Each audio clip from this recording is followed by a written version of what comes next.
ಇಷ್ಟು ದಿನ ಭೈರವಿಯಾಗಿ ನಾನ್ ಬದುಕಿದ್ದೆ ನನ್ನ ಅಕ್ಕಂಗೋಸ್ಕರ. ಇವತ್ತು ನಾನ್ ಮಾಡ್ಬೇಕಾಗಿರೋ ಎಲ್ಲ ಜವಾಬ್ದಾರಿ ಮುಗ್ದಿದೆ ಅಂತ ಅನ್ನಿಸ್ತಿದೆ.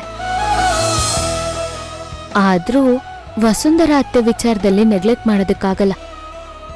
ಹಾಗಂತ ನನ್ ಸ್ವಂತಿಕೆನು ಬಿಡೋದಕ್ಕಾಗ್ತಿಲ್ಲ.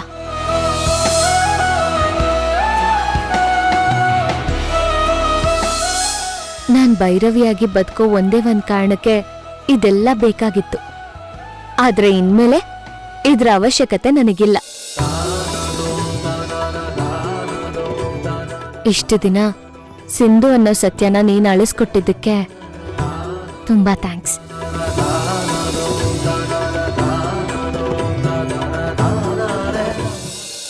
ಕಂಬಳಿ ಹೊಳಕ್ಕೆ ತನ್ ಸುತ್ತ ಇರೋ ಕವಚನ ಒಡೆದಾಗ್ಲೇ ಅಲ್ವಾ ಸುಂದರವಾದ ಚಿಟ್ಟೆ ಆಗೋದು.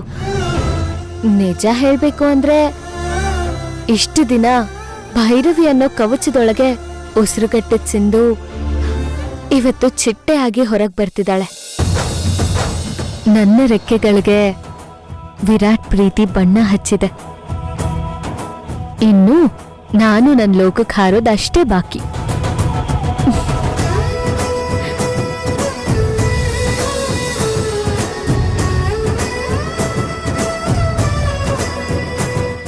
Virat, thank you so much.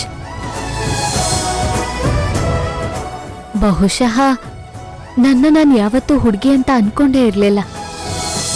ನಾನು ಯಾವತ್ತೂ ಭವಾನಿ ಅಕ್ಕನ ಥರ ಸೂಕ್ಷ್ಮವಾಗಿ ನಡ್ಕೊಂಡೇ ಇಲ್ಲ. ಮತ್ತೆ ಅಕ್ಕಪಕ್ಕದವರು ಅಮ್ಮ ಹೇಳ್ತಿದ್ದ ಗಂಡ್ಬೀರಿ ಅನ್ನೋ ಪದ ನನ್ನ ಮನ್ಸಲ್ಲೇ ಅಚ್ಚೆ ಉಳಿದ್ಬಿಟ್ಟಿತ್ತು. ಅಮ್ಮ ಒಂದ್ಸಲ ಹುಡುಗಿ ಥರ ನಡ್ಕೊಳ್ಳೆ ಅಂದ್ರು ನನ್ನೊಳಗಡೆ ಇರೋ ಸಿಂಧು ಮಾತಾಡ್ಲೇ ಇಲ್ಲ ವಿರಾಟ್.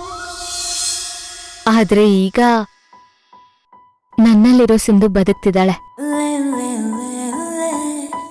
ನಿಮ್ ಪ್ರೀತಿಗೋಸ್ಕರ ಹಂಬಲಿಸ್ತಿದ್ದಾಳೆ.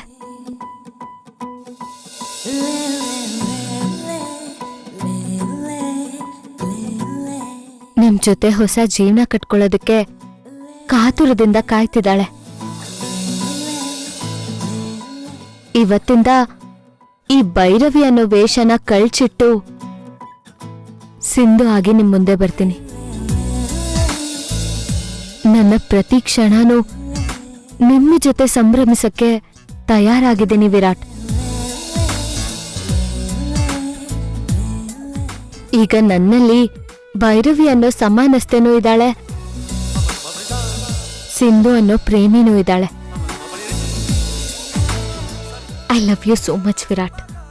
I love you so much.